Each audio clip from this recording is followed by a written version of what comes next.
ఇటీవలే వైకాపాకు రాజీనామా చేసిన సూపర్ స్టార్ కృష్ణ సోదరుడు ఘట్టమనేని ఆదిశేషగిరిరావు ముఖ్యమంత్రి చంద్రబాబును కలిశారు. ఆయన త్వరలోనే తెలుగుదేశంలో చేరతారని తెలుస్తోంది. మరికొన్ని రోజుల్లో సూపర్ స్టార్ కృష్ణ, మహేష్ బాబు అభిమానుల సమ్మేళనం నిర్వహించి అదే రోజు సాయంత్రం తెదేపాలో చేరాలని భావిస్తున్నట్లు సమాచారం.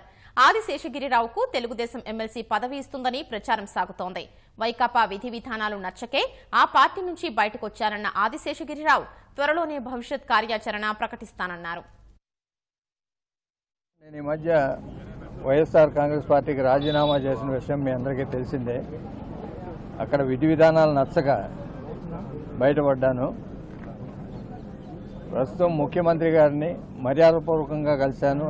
ఈ మధ్య ఆయన చేస్తున్న అనేక సంక్షేమ కార్యక్రమాలు, ముఖ్యంగా పెన్షన్ కానీ, ఈ డ్వాక్రా రుణాలు కానీ, డ్వాక్రా మహిళలకి చేస్తున్న చేయూత కానీ, ఇవన్నీ చాలా మంచి పని చేస్తున్నారని అభినందించాను.